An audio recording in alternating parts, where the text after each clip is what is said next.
Mr. Smallenberg, which we approved here 2-3 weeks ago, and moved up to the voting rate. And so we need to replace him, and need to find another person as well. So I need a motion made to approve Ryan Robbins to be placed in historic preservation as an advisory board member. So moved. Second. Any more discussion? Roll call vote, please, Jim. Darrell. Yes. Bill. Yes. Herb. Yes. Jamie. Yes. Ellen. Yes. Thank you, council. Next item on the agenda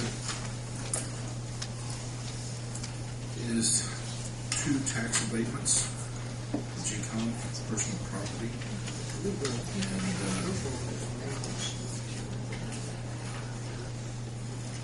And resolution 2011-2, 2011-3.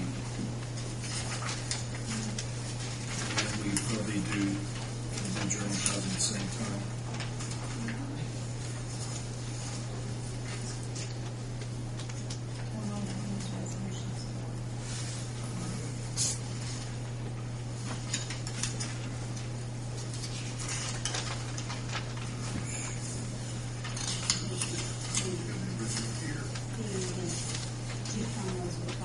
$5 years, yes, on personal property. Yes. Both of them? Those are the 2 new. Yes. I send these from the approval later. Yes. Along with German housing, and that is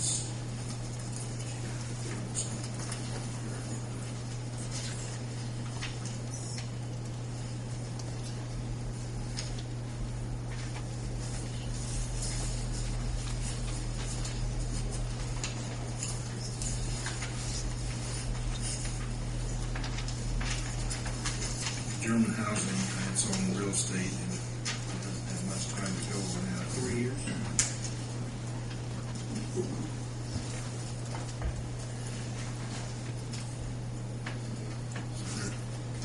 Does anybody have any questions? I'm going to entertain a motion for the 2 new tax abatements for GCOM personal property, both be 5 years, and German housing on real estate. That's where no. So moved. Second. More discussion? Hearing none, roll call vote, please, Jim. Jamie. Yes. Bill. Yes. Herb. Yes. Darrell. Yes. Ellen. Yes. Thank you. Ordinance 2011-2 adopting supplement code. Jim, would you mind explaining that to us? It's just the formality that we have to go through whenever we codify the ordinances, and we have to do the adoption supplemental code. We do it yearly. Can we do all 3 readings tonight, please? Yes. I'll make the motion we approve ordinance 2011-2. Second. Discussion? Roll call vote, please, Jim. Darrell. Yes. Herb. Yes. Bill.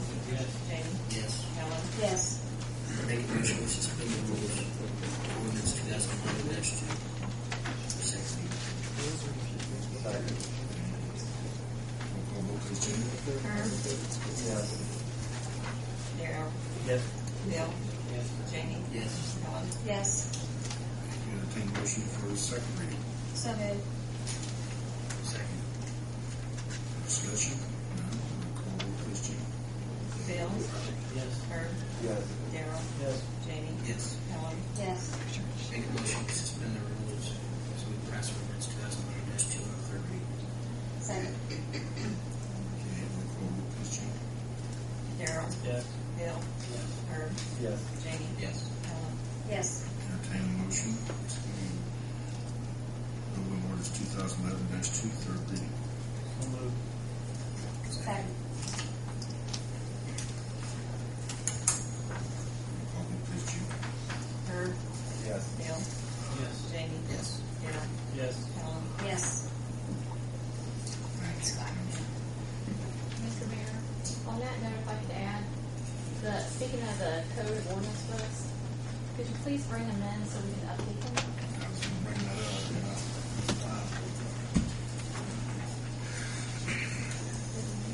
we have the ordinance books already taken care of, but Scott, would you like to explain, for example,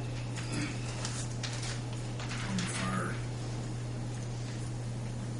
I brought up to the mayor that I'd like to see us sit down and look through all of the different ordinances.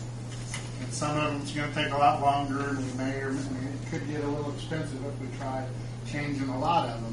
But just like with the pool hall issue, go through and see if there's some antiquated ordinances that really don't pertain anymore. And if they're way out there, we can bring them to you in a group, and we can take them out of the ordinance book or whatever. I know I talked with Kathy about this, and she was concerned because, again, in order to do that, there could be a lot of expense on the zoning and that kind of stuff. But I think if we go through it and just look at it, there's one that gives me the right to blow stuff up if there's a big fire. So, I don't know that I really need that, but we need to look at it. That was from 1927. It's still in the code books. So that's kind of what I wanted to talk about, is just see what your guys' thoughts were, if this is something that we would like to see us do. And, give us some guidance. Just don't be scared if we come back to you asking for some funding or something to update. We'll give you a couple dollars. Well, I was going to step up here and go. Scott, while you're up there, would you like to share the good news we got from the Home Trust? Last year we were able to, through talking with some individuals from the community, we're able to get some funding from the Leona Hahn Trust. Last year we were able to get $10,000. I guess because we were good stewards of the money and followed the rules. Unfortunately, the economy kind of took a downturn. Some of the investments took some downturn. We were able to still get $7,500 for this year. So we did make some purchases at the Board of Works meeting, some equipment that will make us safer on the fire department. So we did that, and then we also, I don't want to take Jamie's thunder, but we did promote Kevin Winning from probationary firefighter to first class firefighter up on March 3rd. So, thank you. To see there are people who give money to the city. Unusual. Next item on the agenda. Drew Garth is not here, so Mr. Brian Robbins once again. Part of the hazing process, you can get somebody up here. Kind of hoping people will be down because they don't be in a little bit. Trying to make this short and sweet. This has been 4 years in the making. The commission came before you 2 years ago in April as part of the process of establishing a local historic district downtown. The next task that they had to do is to actually provide a map, which will be then added to the official ordinance, and they have done that. Hey, Brian, can you go back to that original slide? Are you in there? I have a question for the mayor. Did cars leak more oil back then, Gary? I'm sorry, Brian. Oh, no, go ahead. You said kitty litter there, right? As you can see, essentially the local historic proposed district here follows I believe it follows the National Register. We'll talk the National Register with a few additions.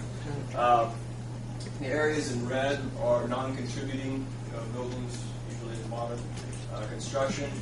We're doing such as the Daily News building. No disrespect to the Daily News if they're here.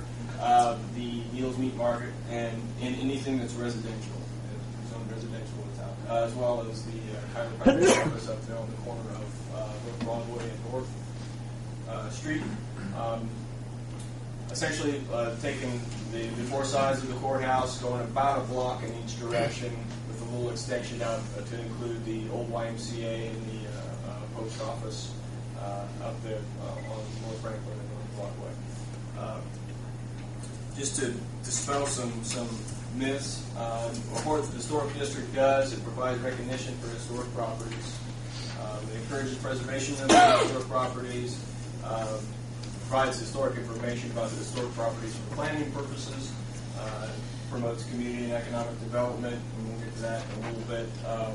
And it does help in attaining financial incentives, not only for that district, but also for the city and county in some cases. It does not prohibit a property owner's ability to alter, manage, or dispose of a property. It's not going to keep you from making those maintenance improvements onto your building, or if the building is deemed need to be torn down due to structural defects, it's not going to prohibit that. It's not going to require the property to maintain, repaired, or restored. We're not going to go around. The commission is not a group of fully club building folks that will make you change your building. There's no special zoning or taxation, and it's not going to require public access to your property if you're in that district. The district guidelines, because that's the next step after this, is that the commission has come up with a set of guidelines, and they are that. They're not ordinances or laws. They're guidelines for that commission to go by.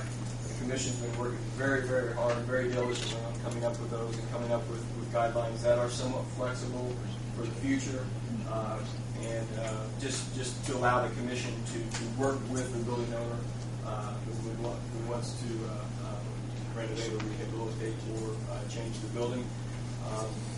It applies only to buildings, the building's exterior that's visible from the public right of way. We're not going to go in the interior of the building or anything like that. It's just in the public view. As I said before, guidelines are adopted following the district approval from the city council here.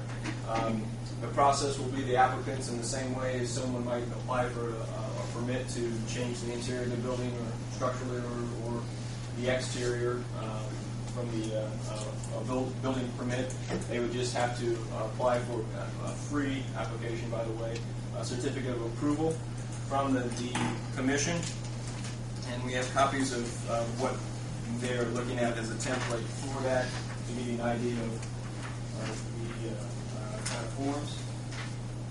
And again, as I said previously, this, I don't know if they sent that to you guys. Okay. This is not required for just general maintenance on the building. If you want to repair an awning or anything like that, you guys, the building owners are free to do that.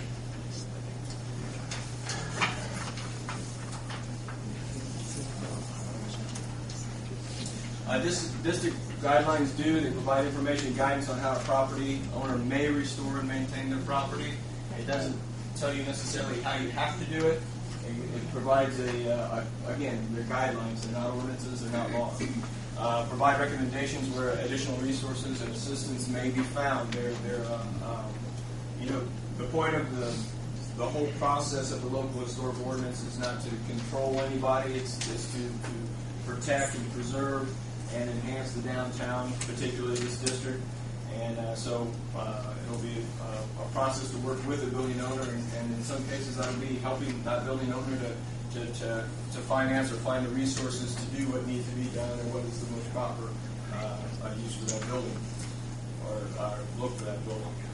What they do not is replace existing city ordinances. Ordinances, of course, take precedent over the guidelines, and they don't require the property owners to follow a specific requirement. You don't have to do your windows in this certain way. You don't have to do them.